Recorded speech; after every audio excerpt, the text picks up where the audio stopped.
Friends ನಮಸ್ತೆ. ಎಲ್ಲರೂ ಹೇಗಿದ್ದೀರಾ? ಎಲ್ಲರೂ ಚೆನ್ನಾಗಿದ್ದೀರಾ ಅನ್ಕೋತೀನಿ. ಫ್ರೆಂಡ್ಸ್ ನಾನಿವತ್ತು ಮಾತಾಡ್ತಾ ಇರೋದು ನಮ್ಮ ವಿಕ್ರಾಂತ್ ಆನೆ ಬಗ್ಗೆ. ನಿಮಗೆಲ್ಲ ಗೊತ್ತಿರುತ್ತೆ ವಿಕ್ರಾಂತ್ ಹೇಗಿದ್ದ, ಇವಾಗ ಹೇಗಾಗಿದ್ದಾನೆ ಅಂತೇಳಿ. ಏನೂ ಮಾಡೋಂಗಿಲ್ಲ, ಏನೋ ನಾವು ಪಡ್ಕೊಬಂದಿದ್ದು ನಮಗೆ ಅಂತ ಹೇಳ್ತಾರಲ್ಲ ನೋಡಿ, ಅದೇ ರೀತಿ ಪಾಪ ಕಾಡಲ್ಲಿ ಆರಾಮಾಗಿದ್ದ ಆನೆ ಯಾವಾಗ ನಾವು ಸೆರೆ ಹಿಡಿದ ನಂತರ ಒಂದಲ್ಲ ಒಂದು ರೀತಿಯ ಪ್ರಾಬ್ಲಮ್ನ ನಮ್ಮ ವಿಕ್ರಾಂತ್ ಫೇಸ್ ಮಾಡ್ತಾನೆ ಇದ್ದಾನೆ. ಫಸ್ಟ್ ಟೈಮ್ ಕಾಲು ನೋವಾಗಿತ್ತು, ಅದನ್ನ ಸರಿ ಮಾಡಿದರು.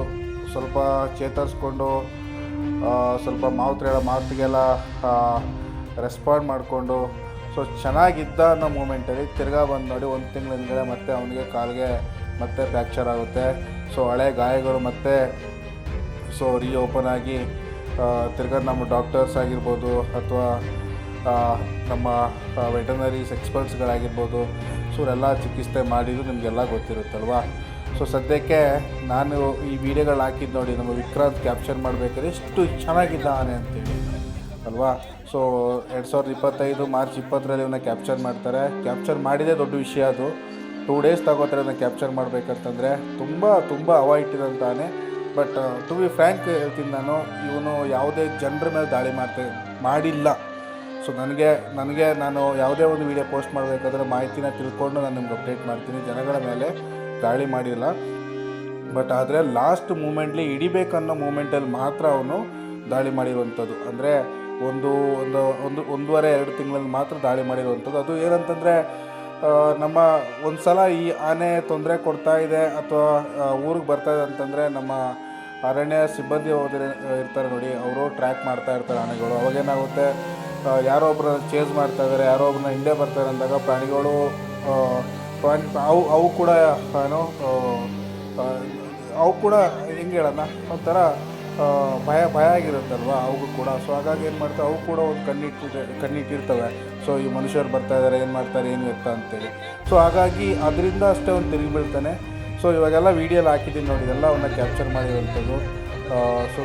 100ಕ್ಕೂ ಹೆಚ್ಚು ಸಿಬ್ಬಂದಿಗಳು ಹೋಗಿರ್ತಾರೆ ಅವನ್ನ ಕ್ಯಾಪ್ಚರ್ ಮಾಡಬೇಕಂತಂದರೆ. 2 ದಿವಸ ಟೈಮ್ ತಗೋತಾರೆ.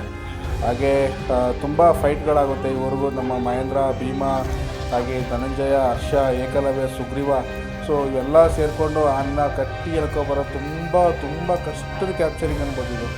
ಬಟ್ ಆದರೆ ಅವಾಗ ಅವನೊಂದು 6,500 kg ಇದ್ದ ಅನ್ಕೋತೀನಿ. 6,500 ಅಂದರೆ 6 ಪಕ್ಕ ಇರ್ತಾನೆ ಅವನು. ಅವಾಗ ಅಷ್ಟು ಚೆನ್ನಾಗಿದ್ದ ಅಂತೆ ಆನೆ. ಇವಾಗ ನೋಡಿ ಕೊನೆಯಲ್ಲಿ ಫೋಟೋ ಹಾಕಿದ್ದೀನಿ ಎಷ್ಟು ವೀಕ್ ಆಗಿದೆ ಅಂತೇಳಿ. ನಾನಿಲ್ಲಿ ಯಾರನ್ನೂ ಬ್ಲೇಮ್ ಮಾಡೋಕ್ಕೆ ಹೋಗ್ತಾ ಇಲ್ಲ. ಓಕೆ, ಸರ್ಕಾರದಿಂದ ಆದೇಶ ಬಂದಿರೋದು ಅವ್ರು ಕ್ಯಾಪ್ಚರ್ ಮಾಡಿರ್ತಾರೆ. ಕ್ಯಾಪ್ಚರ್ ಮಾಡಿದ ನಂತರ ಆನೆಗಳು ಮಿನಿಮಮ್ ಒಂದು ವರ್ಷ ವೀಕ್ ಆಗೋದು. ಎಲ್ಲ ಆನೆಗಳು ವೀಕ್ ಆಗ್ತವೆ. ಯಾವ ಆನೆಗಳು ವೀಕ್ ಆಗಲ್ಲ ಅಂತೆಲ್ಲ, ಎಲ್ಲ ಆನೆಗಳು ವೀಕ್ ಆಗ್ತವೆ. 1 ವರ್ಷ ಆದ ನಂತರ ಕ್ಯಾಂಪ್ಗೆಲ್ಲ ಹೊಂದ್ಕೊಂಡ ನಂತರ, ಅಲ್ಲಿಂದ ಕಮಾಂಡ್ಗೆ ಹೊಂದ್ಕೊಂಡ ನಂತರ ಮಾವುತರು, ಕಾವಲಿಗಳು ಹೇಗೆ ನೋಡ್ಕೋತಾರೆ ಅದ್ರ ಮೇಲೆ, ಅವ್ರು ತಿನ್ನೋ ಫುಡ್ ಮೇಲೆಲ್ಲ ಮತ್ತೆ ಅದೇ ರೀತಿ ಬಾಡಿನೇ ಬಿಲ್ಡ್ ಆಗುತ್ತೆ.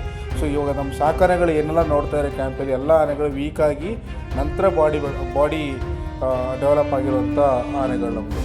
ಹಾಗಾಗಿ ನಾನು ಸದ್ಯಕ್ಕೆ ವಿಕ್ರಾಂತ್ ಬಗ್ಗೆ ಇನ್ ಡೀಟೇಲ್ ಹೇಳ್ಬೇಕಂತಂದರೆ, ಕಾಲಿಗೆ ಗಾಯ ಏನಾಗಿತ್ತು ನೋಡಿ, ಅದನ್ನ ಮತ್ತೆ ನಮ್ಮ ವೆಟರ್ನರಿ ಡಾಕ್ಟರ್ಸ್ ಎಲ್ಲ ಮತ್ತೆ ಮಾಡ್ತಾ ಇದ್ದಾರೆ. ಅವ್ರು ಆರಾಮಾಗಿ ಚೇತರಿಸ್ಕೊಳ್ತಾ ಇದ್ದಾನೆ. ಬಟ್ ಹೋಪ್ಫುಲಿ ಆದಷ್ಟು ಬೇಗ ಹುಷಾರಾಗ್ತಾನೆ. ಏನಕ್ಕಂದರೆ ಒಂದು ಸಲ ಗಾಯ ಆಗಿದ್ದ ಜಾಗದಲ್ಲಿ ಮತ್ತೆ ಆಗಿರೋದಿಲ್ವಾ, ಪರ್ಮನೆಂಟ್ ಸೊಲ್ಯೂಷನ್ ಅಂತೂ ಕೊಡ್ತಾರೆ. ನನಗೆ ತುಂಬ ಖುಷಿಯಾದ ವಿಚಾರ ಅಂತಂದರೆ, ನಮ್ಮ ಒಂದು ಆನೆ ಪ್ರೇಮಿಗಳನ್ನೇ ನೋಡಿ, ಆನೆ ಪ್ರೇಮಿಗಳು ಒಂದು ಆನೆಗೆ ಏನಾದರೂ ಇತ್ತೀಚೆಗೆ ಸಣ್ಣ ಪುಟ್ಟ ಗಾಯ ಆಯಿತು ಅಂತಂದರೂ ಅಷ್ಟು ಒಂಥರ ತುಂಬ ಬೇಜಾರಾಗಿ ಹೋಗ್ತೀರಾ. ಇಮಿಡಿಯೇಟ್ ಯಾರನ್ನ ಟ್ಯಾಗ್ ಮಾಡಬೇಕು, ಅವ್ರನ್ನ ಮಾಡಿ, ಇವ್ರನ್ನ ಮಾಡಿ, ಅವ್ರಿಗೆ ಹೈಲೈಟ್ ಮಾಡಿ ಅಂತೇಳಿ ಆನೆಗಳನ್ನ ಅಷ್ಟು ಚೆನ್ನಾಗಿ ನೀವು ಪ್ರೀತಿಸ್ತಾ ಇದ್ದೀರ. ಅದು ನಮಗೆ ತುಂಬ ಖುಷಿ ವಿಚಾರ. ಮೊದಲೇ ಈ ಕ್ರೇಜ್ ಇರಲಿಲ್ಲ, ಇವಾಗ ತುಂಬ. ಫ್ರೆಂಡ್ಸ್, ನಾನು ಇವಾಗ ಎಲ್ಲಿದ್ದೀನಿ ಅಂತಂದರೆ ನಮ್ಮ ಮತ್ತಿಗೋಡು ಕ್ಯಾಂಪ್ನಲ್ಲಿ.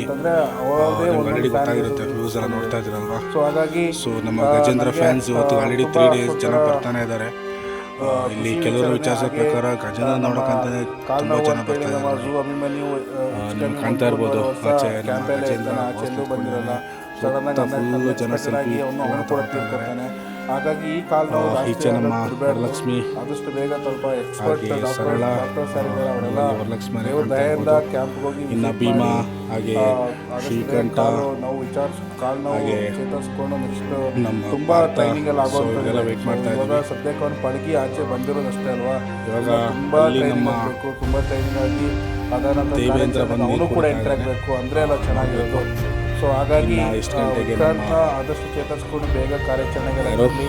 ಭೀಮ ಹಾಗೆ ಬರ್ತಾ ಇದ್ದಾರೆ ಅಂತೇಳಿ ಜನರೆಲ್ಲ ವೆಯ್ಟ್ ಮಾಡ್ತಾರೆ ಭೀಮನ್ಗೋಸ್ಕರ. ಇನ್ನೇನು ಗಜ ಪ್ರಯಾಣ ಸ್ಟಾರ್ಟ್ ಆಗ್ತಾ ಇದೆ. ನಮ್ಮ ನನಗಂತೂ ಆನೆಗಳು, ಒಂಥರ ಹ್ಯಾಪಿ ಮೂಮೆಂಟ್ ಇದು. selection ನಾನಂತೂ ಪ್ರಕ್ರಿಯೆ ಫಸ್ಟ್ ಕೂಡ ಟೈಮ್ start ನೋಡ್ತಾ ಇರೋದು ಆಗಿದೆ. ಗಜೇಂದ್ರನ. ಹಾಗೆ ನೆಚ್ಚಿನ ಆನೆಗಳು, ನಿಮ್ಮ ಹಾಗಾಗಿ ಇದೊಂದು ನೆಚ್ಚಿನ ಖುಷಿ ವಿಚಾರ. ಬರ್ಬೋದು. ಬಟ್ ನನಗೆ ಗೊತ್ತಿಲ್ಲ ನೀವು ಸಾಧ್ಯವಾದರೆ ವೀಕೆಂಡ್ ಫಿಲ್ಮ್ ಮಾಡ್ಕೊ ಬನ್ನಿ. ಗಜೇಂದ್ರ ಎಷ್ಟು ಬರೋದು ಚೆನ್ನಾಗಿದೆ ಡೌಟ್ ನೋಡಿ. ಅನ್ಕೋತೀನಿ. ಏನಂತಂದ್ರೆ ರೀಸನ್ ಸ್ವಲ್ಪ ವಯಸ್ಸಾಗ್ತಾ ಬಂತಲ್ವ, 61 ಹಾಗಾಗಿ 63 ವಯಸ್ಸು ಆಗಿರ್ಬೋದು. ಸ್ವಲ್ಪ ಹೊಸ ಆನೆಗಳಿಗೆ 100ಕ್ಕೆ ಹೆಚ್ಚು ಹಳೆ ಕಾರ್ಯಾಚರಣೆ, ಆನೆಗಳು 18 ಬಾರಿ ದಸರಾ, ಏನು ಬರ್ತಾ ಇದೆ ನೋಡಿ. ಇವೆಲ್ಲ ಆನೆಗಳು, ಹಳೆ ಆನೆಗಳು ದೊಡ್ಡ ಸಾಧನೆಗಳೇ. ಅದ್ರ ಯಾವುದೇ ಸುಮಾರು ಜನ ಫೀಲ್ಡಲ್ಲಿ ಸದ್ಯಕ್ಕೆ ಇಷ್ಟು ಅಪ್ಡೇಟ್. ಸೊ ಎಲ್ಲರೂ ಪ್ರೇ ಮಾಡಿ ಆದಷ್ಟು ಬೇಗ ವಿಕ್ರಾಂತ್ ಚೆನ್ನಾಗಿ ನಮ್ಮ ಚೇತರಿಸ್ಕೊಳ್ಳಿ ಅಂತ. ಹಾಗೆ ಜಿ ಆನೆ ಸೊ ಇದೆಲ್ಲ ವಿಡಿಯೋವೆಲ್ಲ ನಾನು ಹಾಕಿದ್ದೇನೆ. ಯಾಕಂತಂದ್ರೆ ಜನರಿಗೆ ನೀವು post ನಮ್ಮ ಕೊಡ್ತಾ ವಿಕ್ರಾಂತ್ ಯಾವ ರೀತಿ ಇದ್ದ ಅಂತೇಳಿ ನಿಮಗೆ ನಾನು ತೋರಿಸ್ತಾ ಇದ್ದೀನಿ. ಸೊ ನಾನು ಹಾಗೆ ಎಷ್ಟು ಚೆನ್ನಾಗಿದ್ದಾನೆ, ಎಷ್ಟು ವೀಕ್ ಆಗಿದೆ ಹತ್ರ ಝೂಮ್ ಮಾಡಿ ತೋರಿಸ್ತೀನಿ ನೋಡಿ ನಮ್ಮ ಗಜೇಂದ್ರ ಹೇಗಿದೆ. ವಿಕ್ರಾಂತ್ ಬಗ್ಗೆ ಅಪ್ಡೇಟ್. ಹಾಗೆ ನನ್ನ ಚಾನಲ್ ಯಾರು ಸಬ್ಸ್ಕ್ರೈಬ್ ಮಾಡಿದೆ ನೋಡ್ತಾ ದಯವಿಟ್ಟು ಸಬ್ಸ್ಕ್ರೈಬ್ ಮಾಡಿ ಅಂತ ವಿಡಿಯೋ ಮುಗಿಸ್ತಾ ಇದ್ದೀನಿ. Thank you so much. ನೋಡಿ ನಮ್ಮ ಗಜೇಂದ್ರ ಚೆನ್ನಾಗಿ ಕಾಣ್ತಾ ಇದ್ದಾನೆ ಅಂತೇಳಿ. ಸೂಪರ್ ಆಗಿದ್ದಾನೆ, ಸಖತ್ತಾಗಿದ್ದಾನೆ. ವೀಲ್ ಹೆಂಗಿರ್ಬೇಕಲ್ಲ ನೋಡಿ. ನನಗೆ ಕ್ಲೋಸ್ ಬೇರೆ ಕೊಡ್ತಾ ಇದ್ದೀನಿ.